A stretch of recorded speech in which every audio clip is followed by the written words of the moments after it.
शेतकरी बंधूंनो नमस्कार। Doctor Ramchandra Sable official YouTube चॅनलमध्ये आपणा सर्वांचं स्वागत आहे।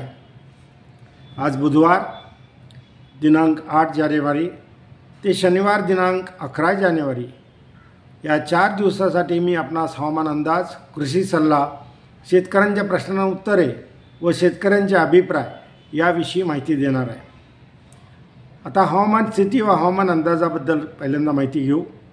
आज बुधवार दिनांक 8 जानेवारी ते शनिवार दिनांक 11 जानेवारी या 4 दिवसात महाराष्ट्रावर 1014 हेक्टोपास्कल इतका अधिक हवेचा दाब राहील।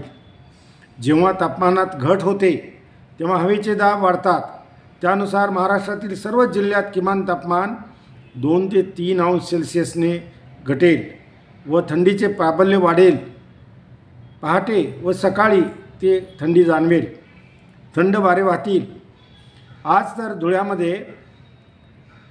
धुळे येथे 4 अंश सेल्सिअस किमान तापमानाची नोंद झालेली आहे।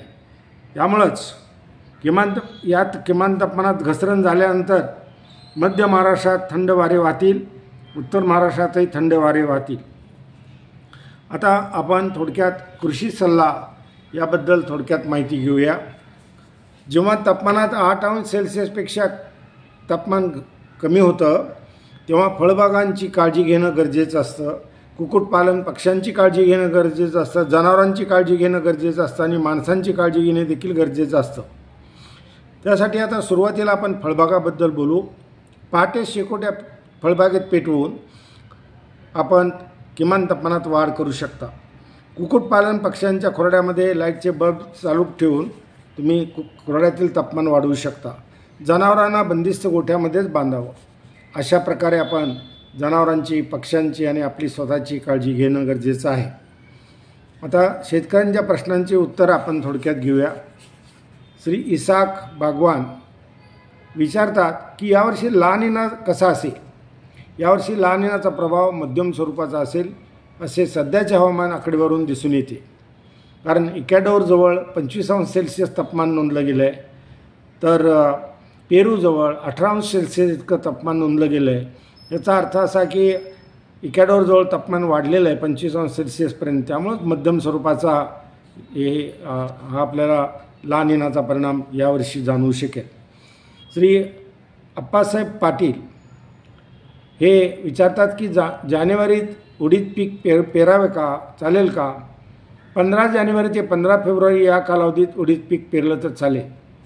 त्याचबरोबर उन्हाळी हंगामात मुगाचं पीक देखील घेतलं जातं, त्याचाही आपण विचार करावा। नंतर आता शेतकऱ्यांचे अभिप्राय याबद्दल आपण थोडक्यात माहिती घेऊया।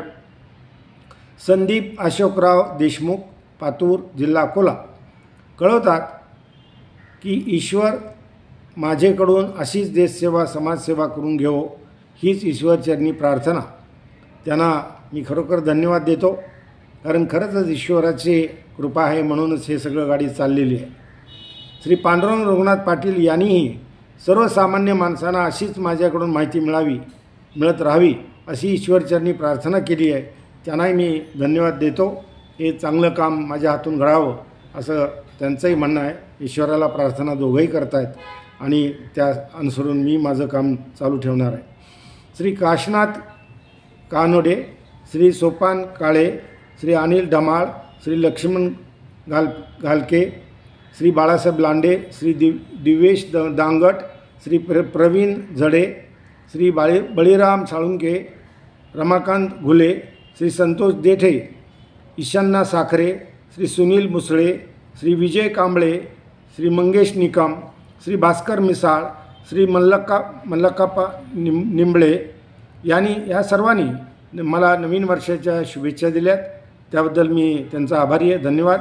तर श्री मधुकर काळे यांनी मला देव माणसाची उपमा दिली आहे, त्याबद्दल मी त्यांनाही धन्यवाद देतो, आभार मानतो।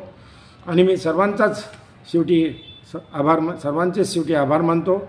आणि आपण थंडीपासून संरक्षण करावं। हे 4 दिवस महत्त्वाचे आहेत, नंतर पुन्हा तापमान थोडंसं वाढेल 4 दिवसानंतर, एवढं तुम्हाला मी माहिती देतो। या माहितीचा उपयोग आपण आपल्या शेती कामात, जनावरांच्या कामात, कुक्कुटपालन पक्ष्यांच्या कामात करावा आणि थंडीपासून संरक्षण करावं, काळजी घ्यावी. धन्यवाद.